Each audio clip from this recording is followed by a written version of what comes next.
बिस्मिल्लाहिर्रहमानिर्रहीम, अस्सलाम वालेकुम।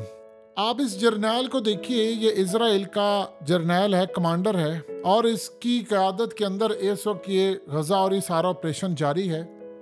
आप इसके चेहरे की हालत देखिए, सिर्फ फेस एक्सप्रेशन देखिए, इसके माथे पर पड़ने वाले बल जो स्ट्रेस शो कर रहे हैं, खौफ देखिए, और पूरा ऑपरेशन कर रहा है और सारी चीज़ें पढ़ के कर रहा है जो इसको दी गई है एस्टैब्लिशमेंट की जानिब से कि तूने ये पढ़ के बतानी है कि हम कहाँ तक गए हैं, कहाँ तक नहीं गए, फलाना नहीं गए, ये नहीं गए। वरना दुनिया में एक चीज़ नॉर्मल होती है, आपको ऑपरेशन के बारे में ब्रीफिंग होती है, कुछ पॉइंट्स आपने लिखे होते हैं, ऐसा नहीं कि आपने पूरा पढ़ा होता है। क्यों खौफ है, क्यों तकलीफ में है? ये मनाजिर की वजह से।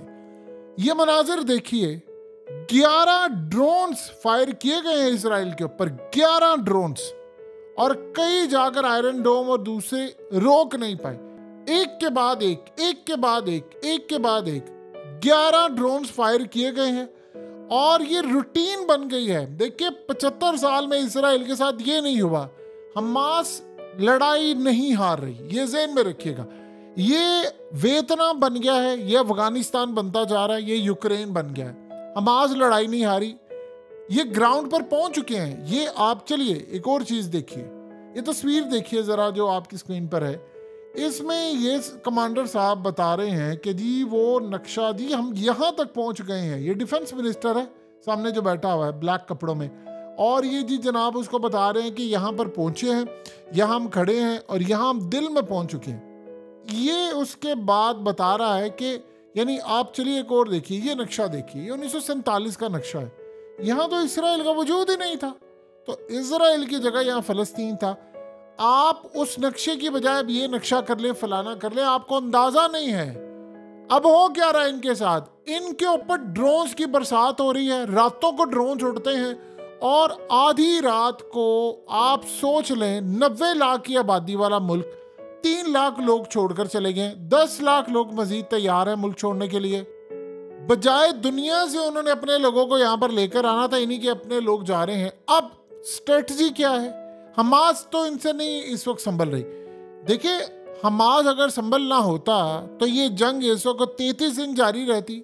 आप उस जंग का देखिए, 30, 32, 33 दिन तक ये जंग जारी है और दुनिया की ताकतवर तरीन फौज, ताकतवर तरीन एयरफोर्स चारों तरफ से इनसर्कल किया हुआ है, घेरा हुआ है इन्होंने गजा को चारों तरफ से, हर कोने से। फौज इनके पास है, एयरफोर्स इनके पास है, ड्रोन्स इनके पास है, अमेरिका के बिलियंस ऑफ डॉलर्स इनके पास है, बिलियंस ऑफ डॉलर्स, हथियार हैं।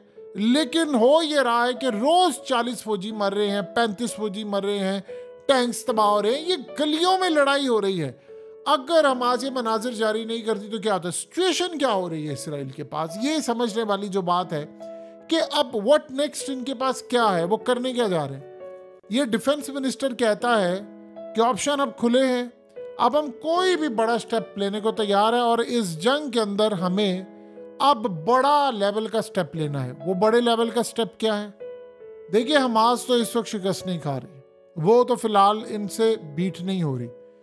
तो ये करने क्या जा रहे हैं? ये असल में अब करने ये जा रहे हैं कि ये इस जंग को रीजनल जंग बनाने जा रहे हैं। अभी ये जंग हो रही है फलस्तीन के अंदर, अब ये फैलाने जा रहे हैं बाकी ममालिक तक। देखिए, हकीकत टीवी आपको वक्त से पहले बार बार बता रहा है, इस बात को समझिए। जंग अंदर नहीं जीती जा रही, लोग जा रहे हैं। आप ये कह सकते हैं कि जी वो अंदर तक चले गए हैं, अंदर जाने के बाद उन्होंने जंग जीतने की कोशिश की, फलाना हो गया, ये काम हो गया, ऐसे हो गया, वैसे हो गया, लोग अंदर थे, वो अंदर तक चले गए। आप अंदर तक गए हैं तो क्या आपने वहां पर जाकर कब्जा कर लिया है? ये वहां पर कुट पड़ी है, जिस तरह ये मनाजिर है कि वो तो आ रहे हैं और पीछे से मारकर चले जाते हैं। ये बिल्डिंग सारी तबाह है, एरिया सारे तबाह, आपके टैंक्स तबाह हो रहे हैं।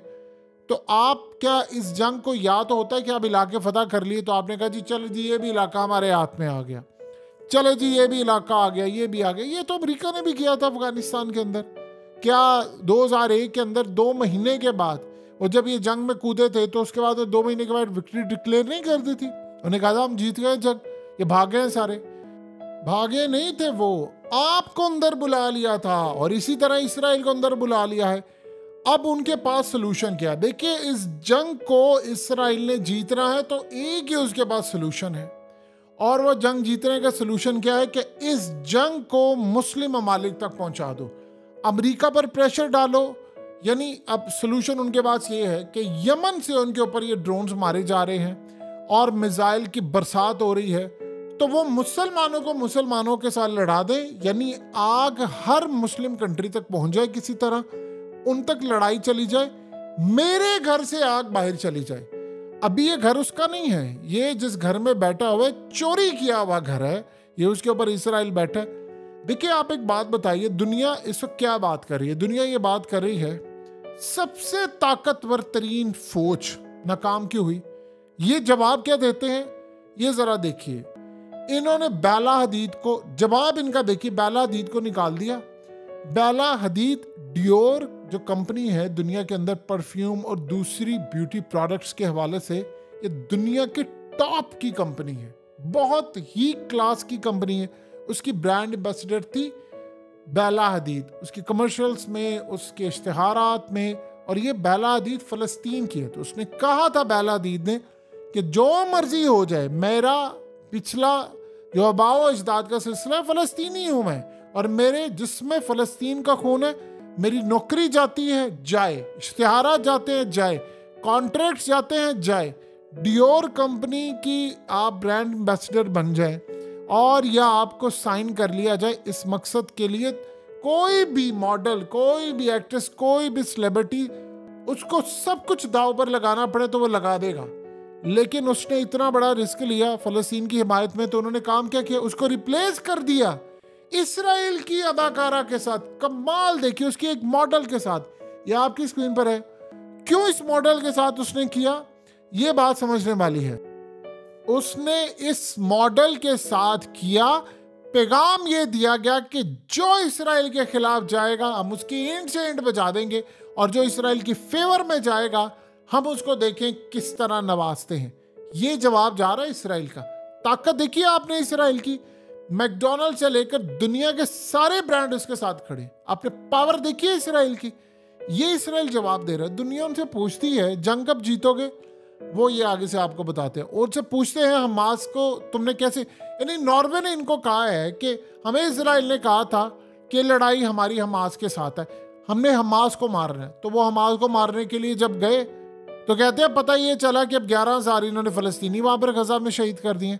गजा के अंदर शहीद करने के बाद इन्होंने खबर एक उड़ा दी है कि महमूद अब्बास पर हमला हो गया और उसके खिलाफ बगावत करवा रहे हैं, यानी ये वेस्ट बैंक के अंदर भी। तो उनको अब इस जंग को अगर जीतना है, जिस तरह अमेरिका ने काम ये किया था अफगानिस्तान के अंदर जब आए तो उन्होंने कहा अच्छा जी अब बताएं क्या है। उन्होंने कहा जी अब तो हमले शुरू हो गए, इराक में चले गए, वो फलाना चले गए, इधर चले गए, उधर चले गए। इसराइल को अब ये समझ नहीं आ रही, वो कह रहे हैं जी हमास तो भी हम उनको शिकस्त नहीं दे पा रहे। कभी वो कह रहे हैं हमने टनल्स पकड़ लिए, सुरंगें पकड़ ली, फलाना पकड़ लिया, ये कर लिया, वो कर लिया। इस चक्कर के अंदर उन्होंने अंदर घसीट लिया इनको, अब वो इनको मार रहे हैं। और इनको समझ नहीं आ पा रही इस बात की कि अब इन्होंने क्या काम करना है, कैसे करना है, किस सूरत हाल में करना है। असल में ये फिजा से देखते हैं कि नीचे कोई हमास के लोग हैं, उनको वो मैनेज करते हैं। वो कहते हैं अच्छा ये फलानी बिल्डिंग के अंदर है, इसको बिल्डिंग को तबाह कर दो, या ये तबाह हुई उसके अंदर है। पता चलता है वो अंदर से किसी सुरंग में चले जाते हैं, पता ही नहीं उनका चलता। और वो निकलते कहाँ से हैं, जब इनके टैंक्स ऊपर आ रहे होते हैं। इनसे मैनेज नहीं हो रहा। इन्होंने जंग को अब अपने खिते से बाहर लेकर जाना है, और जंग को जब आप खिते से बाहर लेकर जाएंगे तभी तो फिर आप जीत पाएंगे। फिर ये करेंगे क्या? देखिए ये जो हमास वाली लड़ाई है यहाँ पर, तो वो उनका प्लान क्या है? उनका प्लान है कि अगर हमें एटम बम गिराना पड़े हम गिरा दें, लेकिन उस वक्त सारा ध्यान तो हमारी तरफ है, दुनिया हमारे खिलाफ है, पूरे वर्ल्ड में हमारे खिलाफ एहतजाज हो रहा है, नारे लग रहे हैं नेतन्याहू के खिलाफ। ये मामला कि सब उसको कह रहे हैं कि भाई तो रिजाइन कर, उसकी मिलिट्री के अंदर, उनके इंटेलिजेंस इदारों में, हर जगह पर एक लड़ाई किसी सूरत हाल तो आपको नजर आ रही है। तो आप बताइए कि सारी सूरत हाल के अंदर अब इसराइल कैसे मैनेज करेगा दुनिया को? वो दुनिया को कैसे कहेगा कि हम इस जंग को जीत रहे हैं? उनके पास जीतने के लिए कुछ है ही नहीं।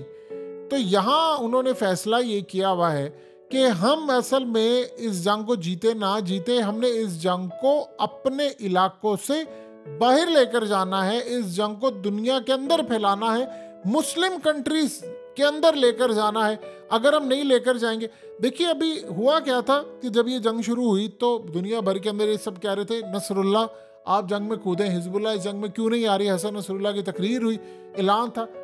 अब वो सारे कह रहे हैं कि ये खबर इसराइल ने कही कि बस हम 48 घंटों के अंदर अंदर ये ऑपरेशन क्लीन अप कर लेंगे, गजा को फतह कर लेंगे। वैसे उन्होंने टाइम दिया था 48 घंटे में शुरू करेंगे और फिर हम 7 दिन में करेंगे। ये 34वां दिन है। ये वही बात थी, अमेरिका ने कहा था मैं 3-4 महीने के अंदर पूरा अफगानिस्तान क्लियर करूंगा और फिर मैं यहाँ से चला जाऊंगा और मैं फिर एक अड्डा जरूर रखूंगा बस नजर रखने के लिए।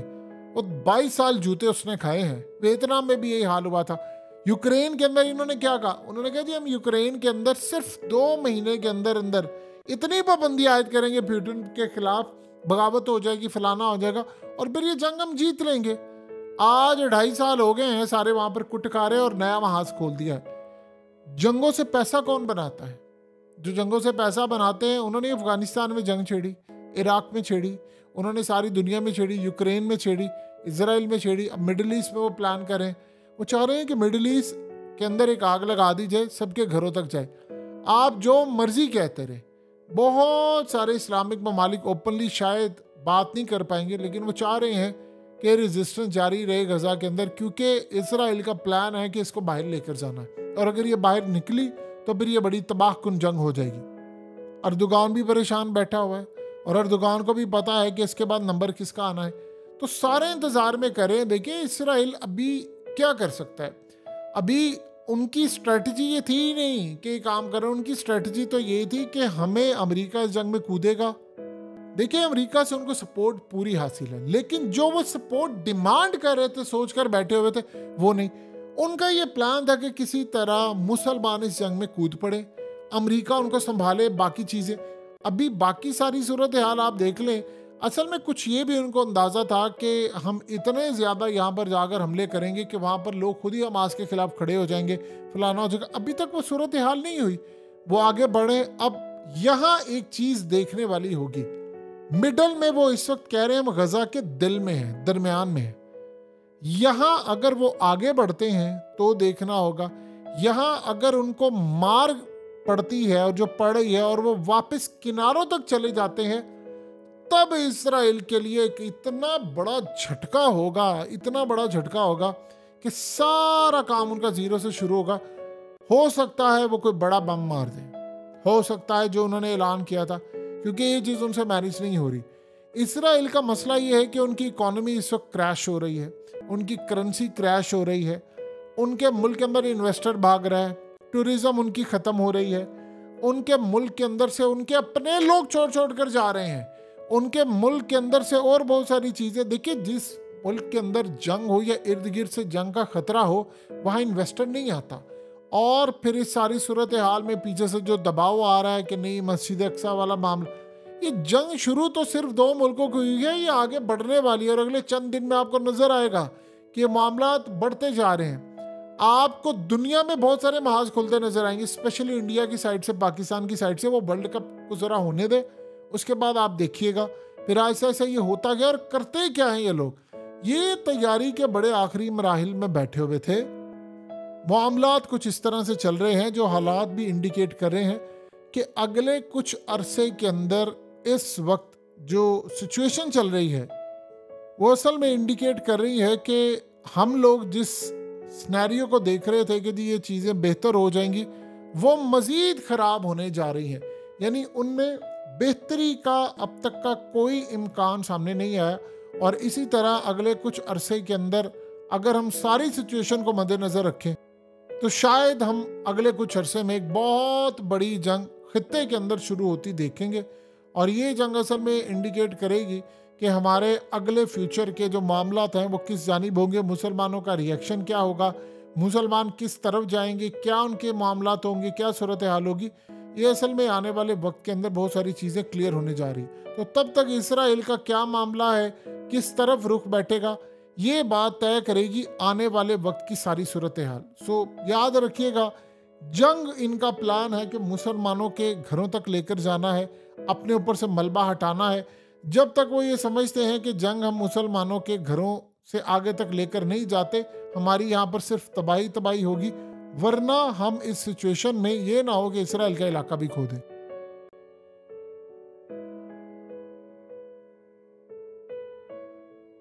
हकीकत टीवी को सब्सक्राइब करना मत भूलें, वीडियो को लाइक करें, शेयर करें और कमेंट सेक्शन में अपनी राय का इजहार ज़रूर करें।